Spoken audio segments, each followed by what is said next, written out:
साल 1941 सरदार पटेल भावनगर आते हैं। वहाँ उनकी पहचान के वकील थे। नाम था छोटा लाल ओझा।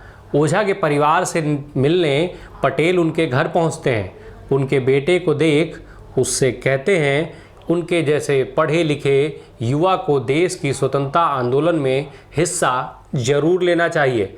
फिर पिता से मुखातिब हो बोलते हैं, छोटा भाई ये लड़का आप मुझे दे दो।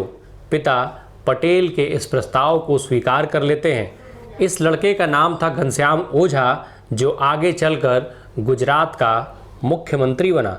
नमस्कार, सियासी किस्सों की हमारी सीरीज राजनीति में आपका स्वागत। इसके पहले इस सीरीज में हम गुजरात के 3 मुख्यमंत्रियों की बात कर चुके हैं। उनके राजनीतिक सफ़र के बारे में पूरे विस्तार पूर्वक आपको बता चुके हैं। आज के इस अंक में बात इन्हीं घनश्याम ओझा की होगी, उनके सियासी सफ़र की होगी। पर उससे पहले थोड़ा सा उनके बारे में जान लेते हैं। 25 अक्टूबर 1911 को भावनगर में घनश्याम ओझा का जन्म हुआ। बीए फिर एलएलबी की उन्होंने पढ़ाई की। वकालत की पढ़ाई करने के बाद वो अपने पिता के साथ ही वकालत करने लगे, उनके साथ उस पेशे में जुड़ गए। उसके बाद फिर वो किस्सा थी, वो घटना थी जो मैंने ऊपर आपको बताया। सरदार पटेल आते हैं, छोटा लाल ओझा से मिलते हैं, उनके पिता से इनको मांगते हैं और फिर वहाँ से शुरुआत होती है इनके राजनीतिक सफ़र की। वो स्वतंत्रता की लड़ाई में सक्रिय हो जाते हैं। भारत छोड़ो आंदोलन के दौरान उनका झुकाव कांग्रेस की तरफ होता है। फिर उसके बाद वो उसमें कांग्रेस के साथ लग करके सक्रिय रहते हैं। भारत को जब आज़ादी मिलती है तो आज़ादी के बाद 1948 से लेकर के 1956 तक वो सौराष्ट्र लेजिस्लेटिव असेंबली के सदस्य के तौर पर चुने जाते हैं। फिर 1957 में लोकसभा के चुनाव होते हैं। तब बॉम्बे प्रेसिडेंसी की झालावाड़ सीट से कांग्रेस पार्टी उनको अपना उम्मीदवार बनाती है। कांग्रेस के टिकट पर वो चुनाव जीत करके और पहली बार संसद पहुंचते हैं। फिर 1962 में वो सुरेंद्र नगर की लोकसभा सीट से दूसरी बार सांसद चुने जाते हैं। इसके बाद 1971 का जो चुनाव आता है, 1971 के चुनाव को इनके हिसाब से बेहद खास माना जाता है। यही वो चुनाव था जब इनको जो है राजनीति में एक उचित मुकाम हासिल हुआ। एक ज़बरदस्त रूप से इनके राजनीतिक कैरियर को एक नया मोड़ मिला, एक नई उछाल मिली। इस चुनाव में घनश्याम ओझा राजकोट की लोकसभा सीट से कांग्रेस पार्टी के टिकट पर चुनाव लड़ते हैं। स्वतंत्र पार्टी के टिकट पर मशहूर समाजवादी मीनू मसामी इनके खिलाफ चुनाव लड़ रहे होते हैं। चुनाव का जब परिणाम आता है तो मीनू मसामी जैसे दिग्गज नेता को ये हराते हैं। जो वोटों की गिनती थी, वोटों का जो हिसाब किताब देखा जाता है तो लगभग दूने का अंतर होता है इनकी जीत में। करीब 1,42,000 से ज़्यादा वोट घनश्याम ओझा को मिलते हैं। वहीं मीनू मसानी के खाते में 75,000 के आसपास वोट गए थे।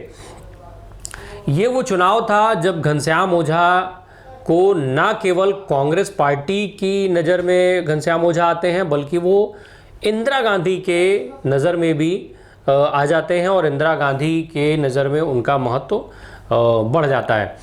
इसका उनको उचित इनाम भी मिलता है। परिणाम स्वरूप उनको केंद्रीय मंत्रिमंडल में जगह मिलती है, वो राज्य मंत्री बनाए जाते हैं और पोर्टफोलियो मिलता है इंडस्ट्री जैसे महत्वपूर्ण विभाग में उनको उस विभाग का राज्य मंत्री बनाया जाता है। 1972 की शुरुआत में गुजरात में विधानसभा के चुनाव होते हैं।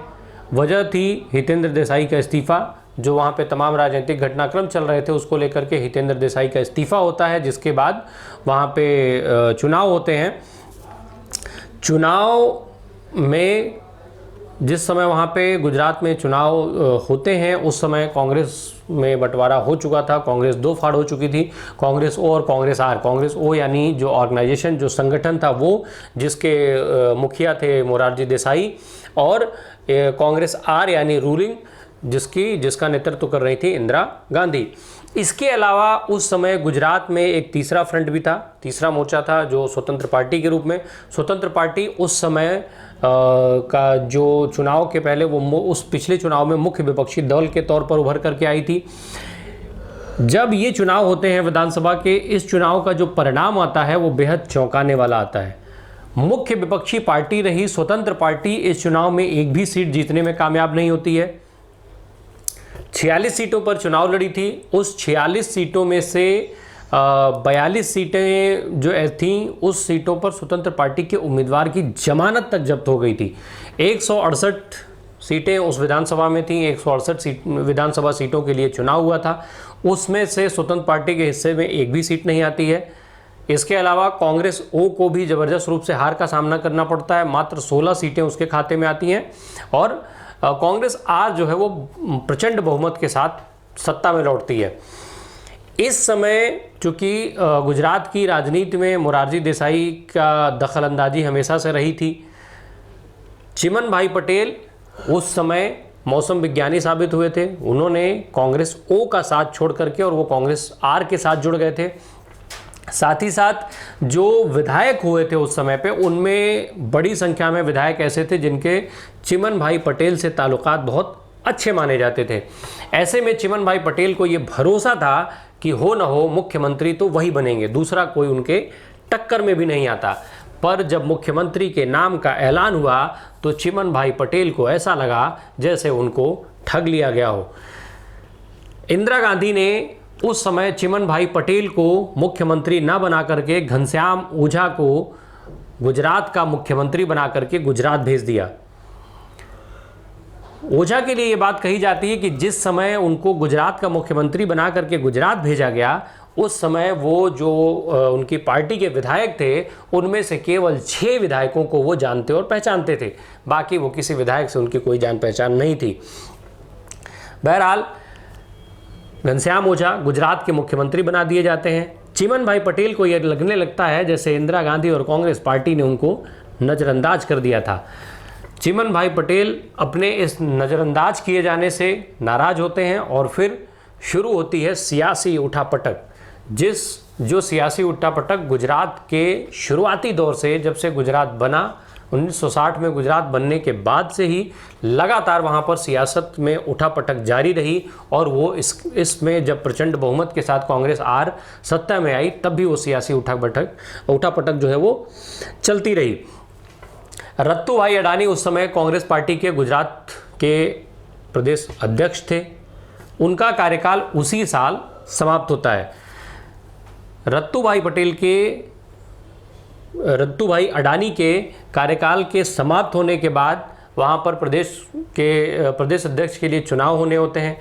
इस चुनाव में भी गुटबाजी चरम पर आती है, गुटबाजी खुल करके सामने आती है। 2 धड़े में कांग्रेस में 2 धड़े बनते हैं। एक जो धड़ा रहता है वो चिमन भाई पटेल के नेतृत्व में बनता है और दूसरा जो है रत्तू भाई अडानी के। जब चुनाव के परिणाम आते हैं, अध्यक्ष के लिए वोट होते हैं, चुनाव परिणाम आते हैं, तो वो परिणाम जो है वो रत्तू भाई अडानी के खेमे के पक्ष में आता है और जिना भाई दर्जी कांग्रेस के नए प्रदेश अध्यक्ष चुने जाते हैं।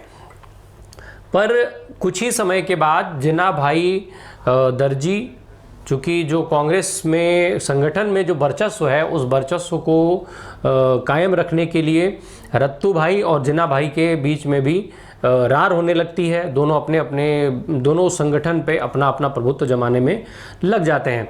ऐसे में जो मुख्यमंत्री घनश्याम ओझा का रोल था वो बेहद ढुलमुल रवैये वाला उनका वो रहा। उस समय पर उनका रवैया जो था वो बेहद ढुलमुल रहा। कभी वो इस पक्ष के, कभी इस खेमे के पक्ष में हो जाते, कभी उस खेमे के पक्ष में हो जाते।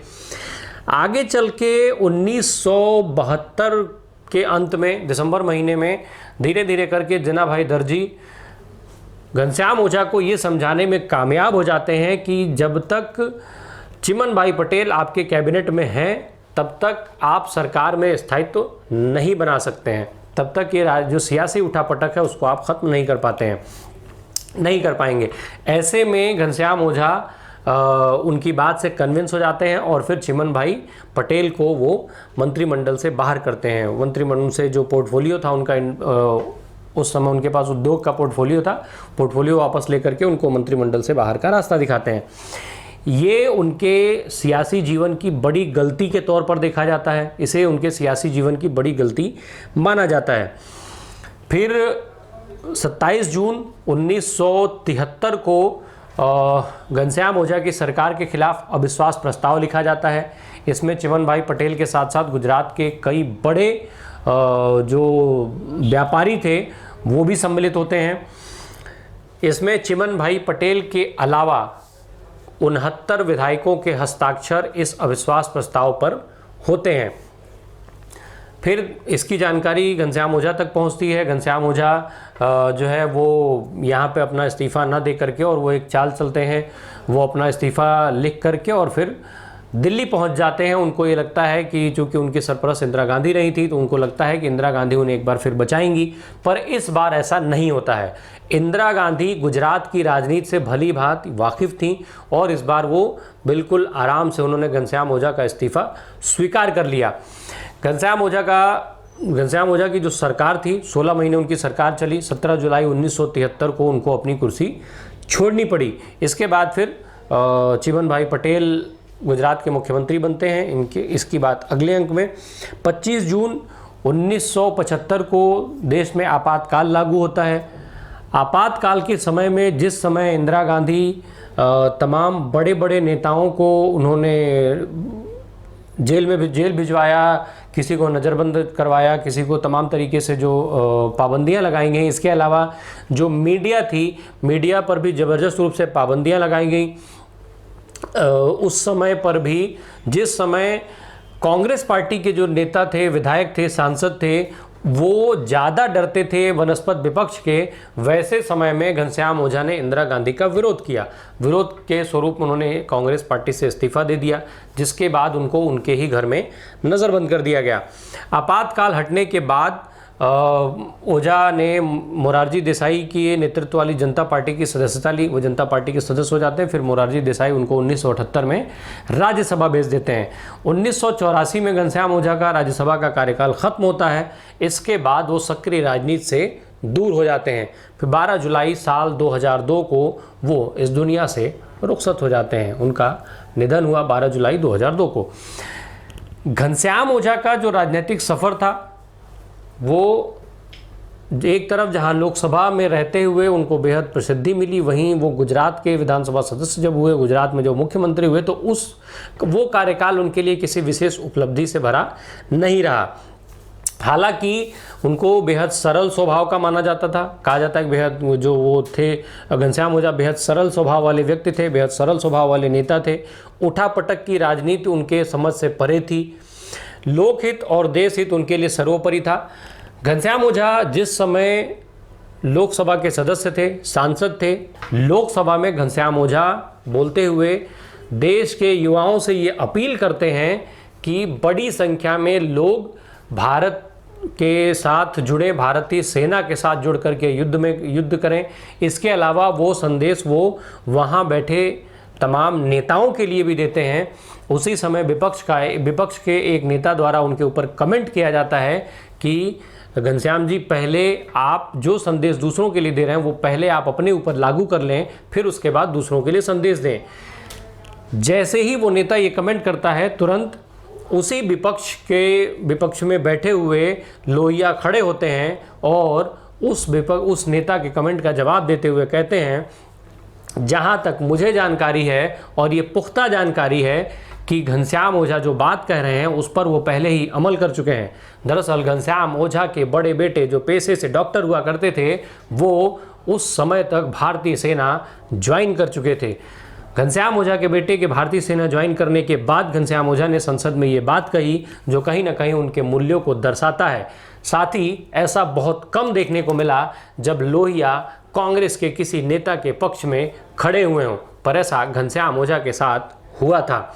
ये अपने आप में घनश्याम ओझा के व्यक्तित्व, घनश्याम ओझा के राजनीति और घनश्याम ओझा का जो जीवन मूल्य था उसको दर्शाने के लिए काफ़ी है। आज के अंक में इतना ही। बने रहिए हमारे साथ। YouTube पर हमें सब्सक्राइब कीजिए, Facebook पर हमारे पेज को लाइक कीजिए। धन्यवाद।